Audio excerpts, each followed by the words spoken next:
Assalamualaikum warahmatullahi wabarakatuh. Kami dari kelompok PKC 19. Saya Monika Alidia Kinanti dengan NIM 23-514319-KT-10220 selaku ketua kelompok dari kelompok C19 dan anggota saya Muhammad Zidan Rohmansyah dengan NIM 23523304 KT10459. Saya Mustafa Hajilmi dengan NIM 23520890 KT10375. Saya Nadia Inayati dengan NIM 23516096 KT10258. Di sini kami akan memaparkan materi mengenai faktor abiotik antroposentrik di kawasan Tahura Sultan Adam, Provinsi Kalimantan Selatan. Hutan ini seluas 112.000 hektar yang terletak di Kabupaten Banjar dan Kabupaten Tanah Laut, Provinsi Kalimantan Selatan. Tahura Sultan Adam memiliki berbagai kawasan dengan tujuan khusus, salah satunya adalah kawasan agrowisata atau kawasan pohon buah jenis pohon seperti kuini, durian, matoa, nangka, dan juga alpukat. Langsung saja, faktor kerusakan pohon terbagi menjadi dua, yaitu faktor abiotik dan faktor biotik. Selain kedua faktor tersebut, aktivitas manusia juga dapat mengakibatkan kerusakan pada pohon atau pada tumbuhan. Faktor abiotik merupakan faktor lingkungan yang dapat menyebabkan pohon sakit jika dalam keadaan ekstrim atau toleransi pohon rendah. Sekali ini, kami akan memaparkan mengenai faktor abiotik, yaitu diantaranya cuaca, adanya hujan yang disertai angin, kemudian intensitas cahaya, ada mineral atau unsur hara khususnya magnesium, serta faktor antroposentrik atau yang disebabkan oleh manusia. Unsur mineral magnesium, di mana magnesium ini berfungsi sebagai konstituen mineral utama atau elemen yang diperlukan untuk pembentukan klorofil pada tanaman. Untuk keperluan hidupnya, tumbuh-tumbuhan salah satunya memerlukan nutrien yang berupa mineral magnesium yang diperoleh dari dalam tanah kemudian diserap oleh akar dan dapat sampai di daun melalui pembuluh silem. Dampak pada tanaman yang kekurangan magnesium yaitu terjadi klorosis, di mana daun mengalami kerusakan atau gagalnya pembentukan klorofil sehingga berwarna kekuning-kuningan. Umumnya timbul bintik-bintik hijau atau pola klorotik kekuningan di jaringan intervena pada daun yang lebih tua, seringkali berawal di dekat tepian. Selanjutnya, berkembangnya area nekrotik pada jaringan yang sangat klorotik membuat daun menjadi kasar dan cacat. Akhirnya, seluruh daun diselimuti warna kuning sehingga menyebabkan kematian atau gugurnya daun sebelum waktunya. Karena magnesium adalah bagian esensial molekul klorofil, maka klorofil tak terbentuk tanpa magnesium atau terbentuk dalam jumlah sedikit bila konsentrasi magnesium rendah. Apabila klorofil tidak terbentuk, fotosintesis tidak akan berlangsung. Sehingga, bila fotosintesis terhambat atau tidak terjadi karena faktor kurangnya magnesium, maka tumbuhan tidak akan mendapatkan makanan dan akan berdampak pada kematian tumbuhan tersebut. Pengaruh defisiensi unsur hara yang nyata adalah menghambat pertumbuhan tanaman sehingga ukuran tanaman menjadi relatif lebih kecil atau kerdil, pertumbuhan melambat dan lemah. Upaya pencegahan dan pengendalian yang dapat dilakukan yaitu pertama, memastikan pH tanah berada dalam kisaran yang tepat untuk tanaman. Kekurangan magnesium sering terjadi pada tanah yang bersifat asam. Untuk tanah asam, pertimbangkan untuk mengaplikasikan kapur untuk menaikkan pH. Hal ini dapat meningkatkan ketersediaan magnesium bagi tanaman. Kemudian, pemantauan rutin terhadap tanaman untuk mendeteksi gejala kekurangan magnesium atau masalah nutrisi lainnya sejak dini. Tindakan cepat dapat mencegah kerusakan yang lebih lanjut. Lalu selanjutnya, pemberian pupuk magnesium adalah cara paling langsung untuk mengatasi kekurangan magnesium pada tanaman. Pilih pupuk yang mengandung magnesium seperti magnesium sulfat atau Epsom salt. Kemudian yang terakhir, tanaman penutup tanah atau tanaman hijau pupuk dapat membantu memperbaiki struktur tanah dan meningkatkan ketersediaan magnesium. Intensitas cahaya matahari, interaksi cahaya diterima tumbuhan rendah, di mana tumbuhan yang lebih tinggi mendominasi memperoleh intensitas cahaya matahari yang lebih banyak dibandingkan dengan tumbuhan yang di bawahnya. Hal ini menjadi kurang efektif.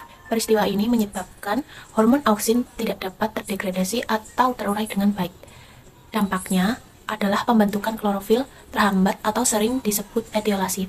Bagi tumbuhan, khususnya yang berklorofil, cahaya sangat menentukan proses fotosintesis. Kekurangan cahaya akan mengganggu proses fotosintesis dan pertumbuhan, meskipun kebutuhan cahaya terganggu pada jenis tumbuhan.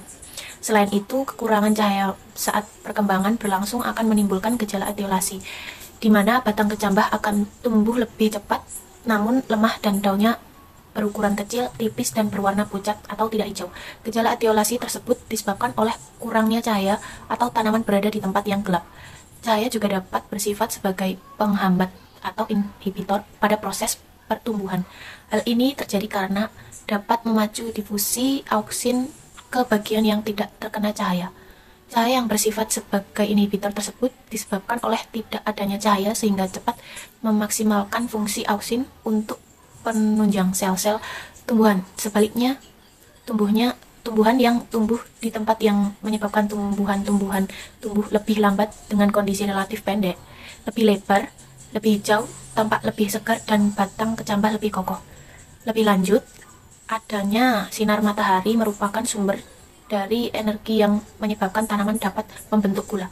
Tanpa bantuan dari sinar matahari, tanaman tidak dapat memasak makanan yang diserap oleh tanah, yang mengakibatkan menjadi lemah, mati. Adapun pencegahan dan pengendaliannya yaitu pemilihan lokasi yang tepat. Hal ini dilakukan untuk tanaman mendapatkan kebutuhan cahaya matahari yang maksimal. Yang kedua yaitu pada proses penyemaian, begitu benih sudah pecah atau sprout, segera diletakkan di tempat yang full sinar matahari. Gangguan abiotik antroposentrik yang disebabkan oleh hujan dan angin. Yang poin pertama adalah interaksi. Yang pertama adalah hujan disertai angin kencang menerpa tegakan pada hutan. Hujan disertai angin kencang dapat menyebabkan pohon tumbang, terutama pohon yang memiliki akar yang tidak terlalu kuat. Pohon yang tumbang dapat menyebabkan kerusakan pada tegakan hutan. Dan yang kedua yaitu gaya tarik dan tekanan yang besar pada ranting atau cabang pohon. Interaksi pada gaya tarik dan tekanan yang besar pada ranting atau cabang pohon karena angin hujan adalah patahan cabang. Patah cabang ini dapat terjadi akibat gaya tarik dan tekanan yang bekerja pada cabang secara bersamaan. Selanjutnya adalah dampak. Yang pertama yaitu ranting atau batang pohon yang membengkok. Kekuatan dan stabilitasnya menjadi lebih rendah dibandingkan dengan kayu lurus, dan mutu atau kualitasnya kayu lebih rendah. Batang pohon jadi bengkok yang dimana kekuatan dan stabilitasnya menjadi lebih rendah dibandingkan dengan kayu yang lurus. Selain itu, bengkoknya batang, cabang atau ranting berdampak pada mutu atau kualitas kayu yang rendah. Karang kayu yang bengkok atau melengkung memiliki persen volume sedikit dibandingkan dengan kayu yang lurus atau silindris. Yang kedua yaitu ranting pohon patah atau terlepas dari batangnya. Hujan disertai angin kencang dapat menyebabkan ranting pohon patah atau terlepas dari batangnya. Hal ini disebabkan oleh gaya tarik dan tekanan yang besar yang bekerja pada ranting pohon. Selanjutnya adalah pencegahan dan pengendalian. Yang pertama yaitu pemilihan jenis tanaman.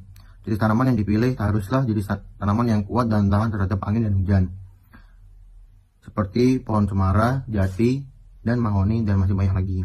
Yang kedua yaitu pemilihan lokasi tanam. Yang ketiga yaitu perawatan struktur tanah. Perawatan struktur tanah adalah salah satu upaya pencegahan dan pengendalian kerusakan pohon akibat angin dan hujan. Struktur tanah yang baik dapat membantu pohon untuk tumbuh dengan kuat dan tahan terhadap angin dan hujan. Seiring berjalannya waktu, kawasan ini menjadi salah satu tempat populer yang ramai dikunjungi wisatawan ketika berlibur ke Tahura Sultan Adam. Banyaknya pengunjung yang memetik buah pada pohon dengan asal-asalan tanpa adanya tindak lanjut menjadi salah satu gangguan antroposentris yang ditemukan di Hutan Raya Sultan Adam, Kalimantan Selatan. Lalu apa dampaknya?